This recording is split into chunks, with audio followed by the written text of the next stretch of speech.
Todas las de Alvarado Veracruz son así. Así somos, mal habladas, bueno, sinceras, cachondas. Y cachondonas. No tenemos pelos en la lengua. En la Nomás lengua porque no. han querido los camarógrafos.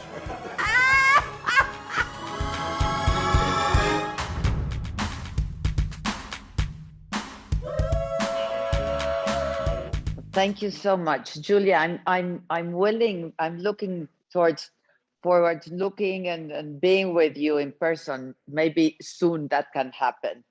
I would love that. I like in person so much better, honestly. Me too. Me too.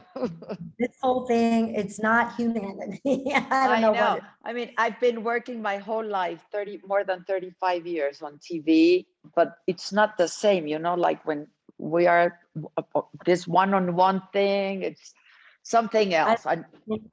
When it's in studio, it's so much better. I know. Maybe soon. I'm going to be in New York soon, so maybe we can get to meet. Yeah. Yeah, me too. I watched the show and I loved it. I love you. I'm a big fan. I mean, this extraordinary and inspiring story of this woman in which at 40 or 42, I'm not sure, you left this very Orthodox community, Jewish community, and become this successful woman in such a short time. How did you do this? I mean, how was it? Well, you know, when I left, I'm going to turn this off. When I left, it was really like stepping 200 years into the future. Because if you think about it, the rules that govern my world existed in the outside world in the 1800s, right? That's how all women lived. But the rest of society modernized itself, changed the laws to allow women to experience the same freedoms and education and rights as men. Think about the fact that in 1970, a woman couldn't buy a house without a man's signature. So whereas in the outside world, those rules have changed, they have not changed in the world I come from. And so when I left my world, it really felt like I was stepping into a different planet. Yeah. And it felt like I was a time traveler. I didn't know anyone. I had no friends. I knew nothing. I'd never been on a date. I'd never been to a bar. I'd never written an invoice. I knew nothing. And so when I left and I survived and I was still alive, I said to myself, hey, if I can time travel, I can do anything. And so there was the odds stacked against me may have been so high, but I was so ignorant. I know. I didn't even know that. So in my mind, of course I was going to succeed. I just time traveled. Making a shoe brand, that should be easy compared to what I'd just done. So, but it's not easy as not as easy as it seems. I mean, it should have been very a lot of mistakes. I mean, it's all in my book. I wrote a book called Brazen because the show is really about my present. It's not about my past. Exactly. That's something I wanted to ask you. Why? Was it too painful or is everything reserved to the book? So the way that we divided it is, again, the whole purpose of sharing my story is to hopefully inspire and help other people. That's the goal, right? Oh, you did. Thank you. Thank you. I mean, that you don't understand what that means to me because it makes everything else worth it, you know? And so when I first came out, I didn't talk about my past at all. And that was because to me, the first 43 years of my life was what was done to me. The last 8 years are what I've been able to accomplish. And I didn't want to be a victim. I didn't want to be known for what was done to me. I first wanted to show the world what I was able to accomplish. Okay. And so once I did that, once I became creative director, I started just telling my friends, private people about my story, about my past. Because at that point I felt like, okay, I've already accomplished a little something. People know a little bit of what I can do. And so now I can share my story. But I had no intention of sharing my story with the world until I became, you know, a little bit further in my career, because then I met people from every walk of life. And I realized that it isn't about my community. It doesn't matter if you grew up in a fundamentalist Jewish community or fundamentalist Muslim community, fundamentalist Christian community, or you're just in a bad marriage, or in a society that tells you that you are less than, or you've been taught your whole life to be polite or wait your turn, all those things men ask of women, but they don't ask of themselves. I know. So I realized it's a story that has to be told. So the idea was that the show should show what we're doing today, because again, it isn't about being a victim or the escape or how I got here. It's the fact that I got here and that we're helping build women into brands and networks. And we're truly transforming them into their own complete financial security and freedom. For the first time, they're not waiting for the phone to ring, because it isn't about the creative director or the casting agent. It's about the audience, and the talent has the audience. So with the show, what I wanted to show is how we're helping women today, why I spend 20 hours a day doing what I do, why I took over Elite Work Group, because we're truly helping women every day have financial independence, control in their career. We have shifted that power dynamic, and we are creating an army of financially independent women. That's the point of the show. The book is to explain how I got there. Okay. But I mean, at what moment, I don't want you to talk about the book at this point, but at what moment did you realize that Muncie was not what you wanted, that you were not happy, that there is much more to life than just being this, what you just said, a submissive wife and a mother? At what point of your life? My entire life, it was this, you know, the first time I felt comfortable in my own skin was when I walked out the door. Because on the one hand is my nature. My nature is I'm a researcher. I'm a studier. I love to learn. And I'm vocal and verbal. I'm not shy and quiet. I don't want to be behind the scenes or someone else's doormat. I want to be front and center. And even saying that out loud, even now, feels strange, because in my world, wanting those things makes you a bad person. So my entire life, I had been fighting this dichotomy between the way my nature is and what I was told is the only path to goodness. And that's diametrically opposite from my nature. So that was my whole life. I thought that something was wrong with me. I blamed on myself. I spent 35 years trying to twist myself into a pretzel to be this quiet, demure, behind the scenes woman that I was and you told just couldn't do it. And I couldn't do it. And then when I was 35 years old, my daughter saved my life, because she was 5 years old and she was walking around saying, I want to play sports. I want to learn Gemara. I want to do this. And my husband would say, you can't, you're a woman. And why can't I? Why can't I sing in public? Oh, because a man might hear your voice and have bad thoughts. Why aren't I allowed to dance in public? Oh, a man might see you dance and have bad thoughts. And my little 5-year-old was like, why isn't that his problem? And I was like, wait a minute. Why isn't that his problem? So this young girl at 5 gave me permission to say, it's not me, it's the system, and I want more. And you had to have courage. And we Jewish women, we always feel guilty about something, no?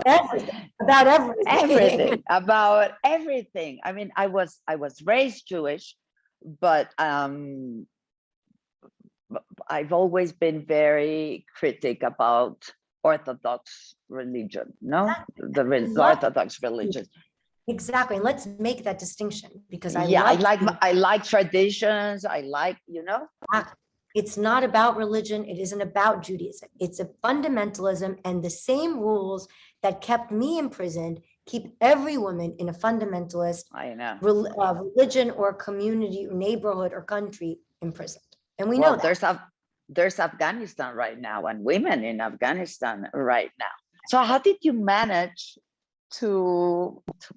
I mean, the guilt again? Did you feel guilty because you left everything behind? You left house, husband, family, children. And I'll tell you why I didn't feel guilt. that's not what we Jewish mothers do. So how did you feel and how did you manage? I brought my children with me, right? My kids are with me today, and I had a plan. Yeah, I know. But the reality is that I genuinely had zero guilt when I walked out the door, which sounds crazy. Slowly, it didn't happen overnight. Meaning, when I walked out the door, I was still covered. I was still wearing, above my elbows was still covered, below my collarbone was still covered, below my knees, above my knees. I was still, the only parts of my body. The wig, everything. I still had the wig, everything. It didn't occur to me not to do those things. I just wanted to be modern Orthodox. I just didn't want to live that life. It took me a year to put on my first pair of pants, a year to take off my wig. So it was fear, not guilt. But once I took it off, once I stopped eating kosher, once I stopped thinking that I am an addendum to a man, there was no guilt, because I realized that when I met women from other worlds and other societies who were being taught the exact same thing, I realized this has nothing to do with God or religion. This is pure BS. Yeah. Do you believe in God, actually? Do you believe in God? Absolutely. I do believe in God. I couldn't not, because look at all the miracles that happen in my life. Of course, I've worked very hard. I spent. There's no miracle in that. You're a workaholic. A mix of hard work and, the universe. I really do feel that if you put it out in the universe helps you. And so whether you call it God or Allah or whatever you want to call it, doesn't matter. I do believe in a higher power. I just don't think he cares whether or not my elbows are covered. And I certainly know that God did not create women to serve men. And that's bullshit. Excuse my language. Which is the first prayer of a man every morning. That's terrible. Of a Jewish man every morning. You want to share it with the audience? Yeah. Yes. When you wake up, you say a set of prayers. Everyone does it from the minute you're old enough to speak until the day you die. The first thing you say is very beautiful. Modani lefanecha, right? Which is, thank you, God. I'm giving you gratitude for giving me life. Beautiful. But then men, from the time they're old enough to speak until the day they die, say, thank you, God, for not making me a woman. Wow. No. It's terrible. That's it. It's terrible. You feel so bad about yourself. I know. And when you want to study the laws that govern your life, you're told, no, women's minds, they can't handle it. Honey, what do you need to study for? Just go have babies. And you did. How are the children right now? And where's your youngest?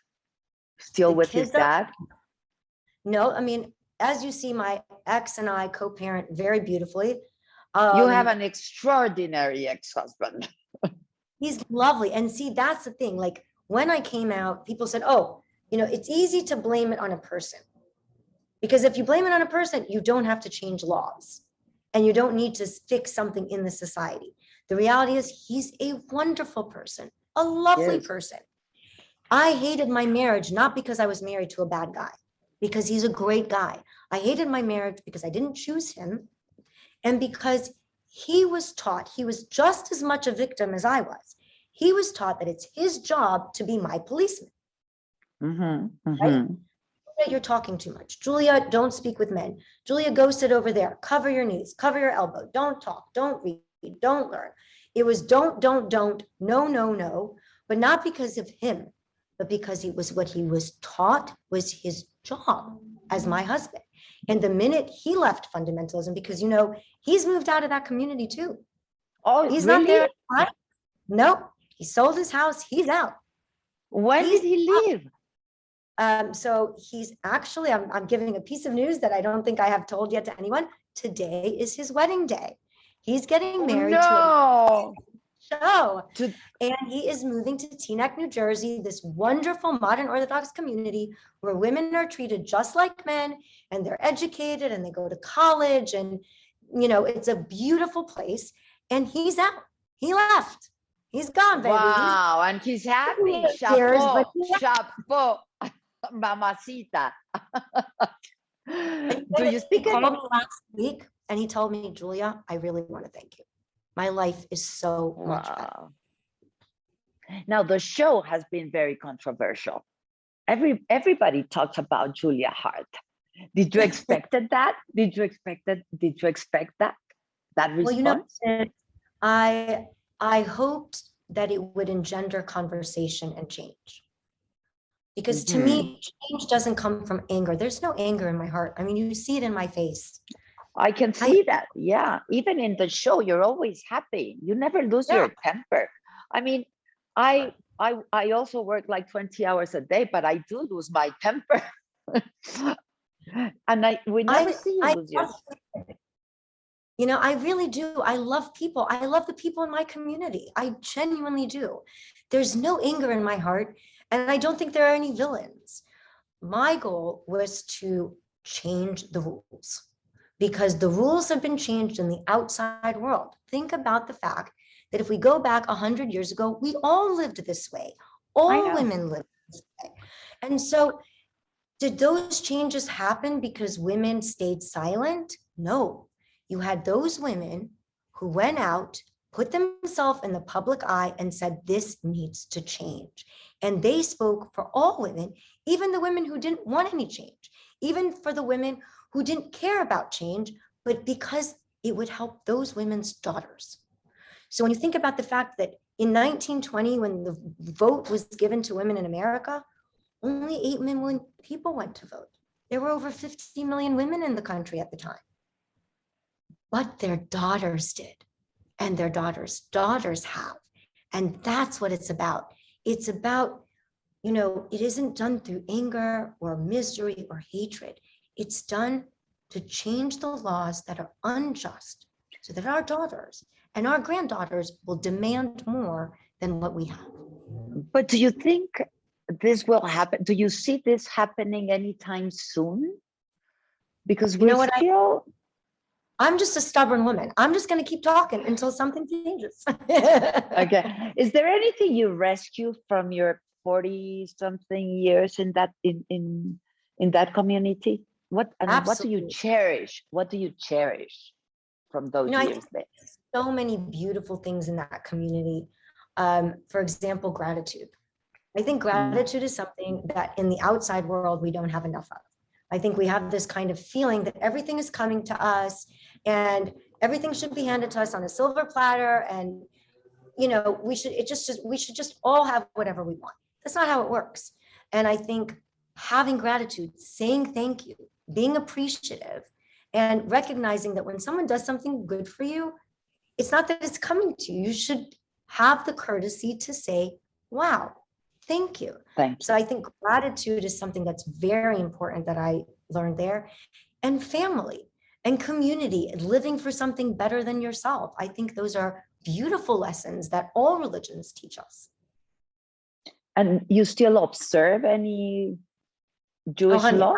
Bacon. Absolutely not. I mean, we're close to Rosh Hashanah and Yom Kippur. Bacon is amazing. I love bacon and crab, 2 favorite foods in the world. I am a spiritual Jew, not a religious one. Yeah, I love God. I love spirituality. I think we should live for something out of ourselves, above ourselves. But I don't think Judaism has all the answer. I think all religions have validity. All women are incredible. And I think that just as Judaism has taught me so many beautiful things, all religions teach beautiful things. And we have to celebrate our differences. We shouldn't think my way or the highway, that this is the only path, because there is no one path.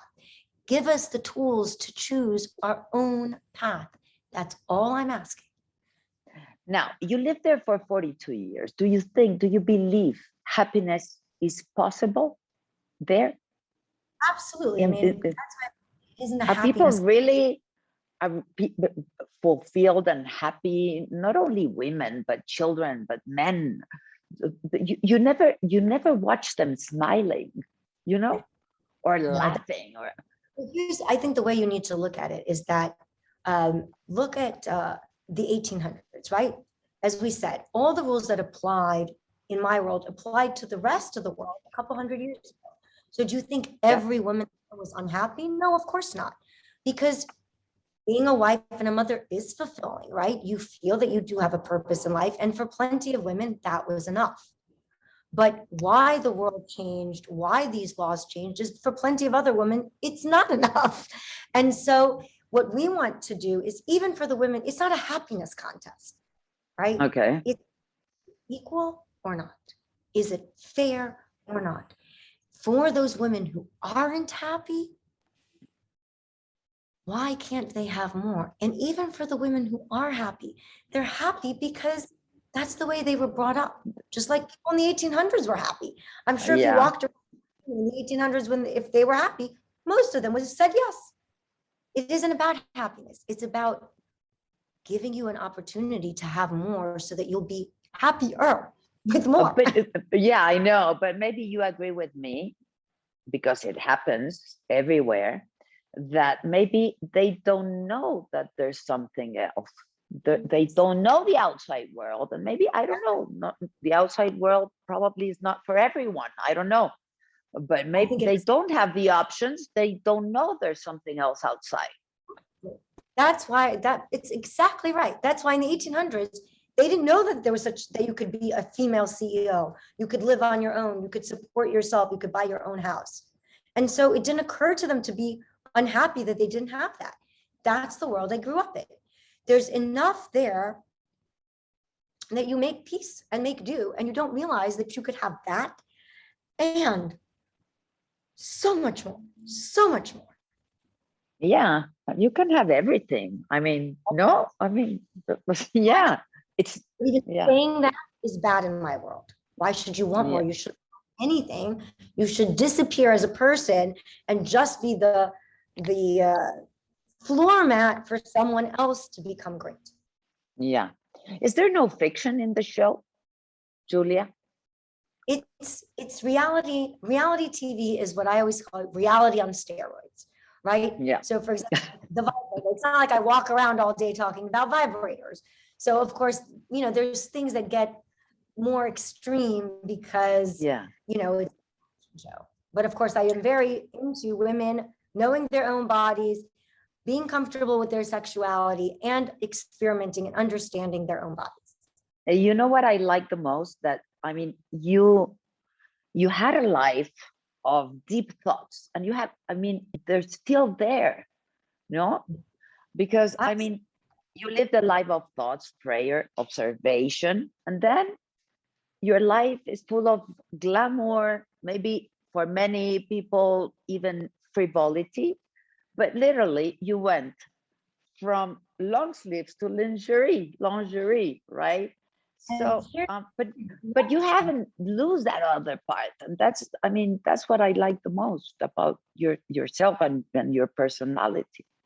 Thank you. And I think what people don't realize, and you know this because you're in the public eye all the time, Instagram or all of these social medias, they're not really encapsulating what you do all day, because nobody wants a picture of me at a board meeting, you know, make decisions, right? But that's what my day is. The reality is that I don't spend my day partying. I'm not a big fan of clubs. I'll go every once in a while on a weekend, but it's not something that I enjoy. What I love to do is work. That's what I love. And what I'm doing today is helping transform women from models or actresses into brands and networks. And that, to me, gives them financial independence and control of their career. That's what I spend my day doing. And you're 100%. I'm on a mission. I'm a very driven woman. Yeah, no, I mean, and you look amazing. I mean, you're unstoppable. And I know that you want to do even something bigger with this company, right? I mean, what are your plans now? So when I took over the company, what's the next step? I love this question because it's what I'm most excited about, honestly. And that is that when I took over the company, the reason I bought into it, I own 50% of it, is that I understood that with the social media, with digital, for the first time in history, the power is in the hands of the talent. Because think about, even let's use the model as an example. How did she become super famous? Someone had to choose her. Some dude generally had to say, I like her look.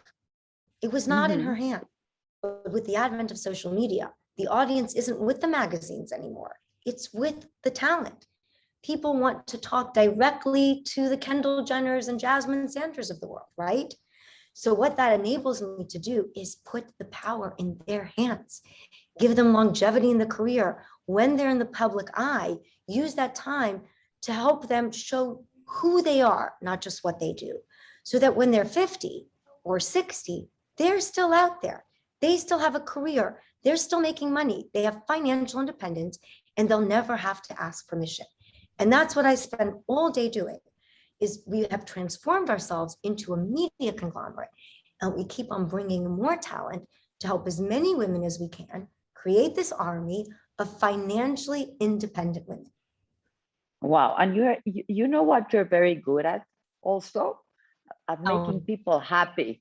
Really. I mean, this way you operate, I know we see it in the show, but you make people happy all the time, and you're operating, and because I genuinely love people. I love humanity. I think I think the world is beautiful and extraordinary. And I've met thousands of people from all over the world. And what I've really learned is what divides us is so much smaller than what unites us. We all want good. We want to be good. We want to be loved. We want to love. We want to matter.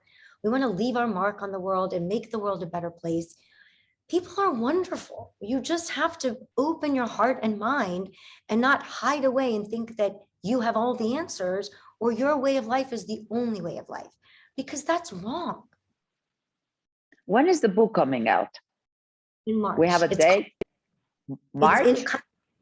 It's called Brazen, but you could order it today. You can go on Amazon or Barnes & Noble, and it is available for pre-order. And the title is Brazen. Brazen. Now, I know I'm running out of time. Do you have 5 more minutes? I have a couple of questions. Absolutely. Yeah. Absolutely. Okay. I was telling you that everybody's talking about the show. Everybody's talking about you. And I want to know, what do you think? Because not everybody loved the show, no? And it's been very controversial. What do you think of people that say you don't portray the real life in Muncie? Mostly women say. I would invite everyone to go upstate to New York and see. What's the other life? Yeah. I think we'll clear that up a lot, because in there, I've got hundreds of photos. I've got notes from classes. I mean, the reality is that, asking for change is going to, put it this way, the first suffragettes, the women who demanded vote, they got arrested. So I figure, when you demand change, when you are the lightning rod of change, of course, the establishment's going to come and yell at you and try to discredit you. It's, it's the same thing that happened when Unorthodox came out, or when, it's life. Life is that people are uncomfortable with change, and they'd rather people just shut up rather than fix things. But what we did that I'm really proud of is we showed a vast variety of Jewish lives, a vast variety. So you see on the show, we have modern Orthodox Jews who keep Shabbos, who keep kosher, but the girls learn Talmud and Gemara, and they go to college, and they have perfectly normal lives. So we were very careful not to make it about Judaism, not to make it just about the community, because it is a much bigger, more global message.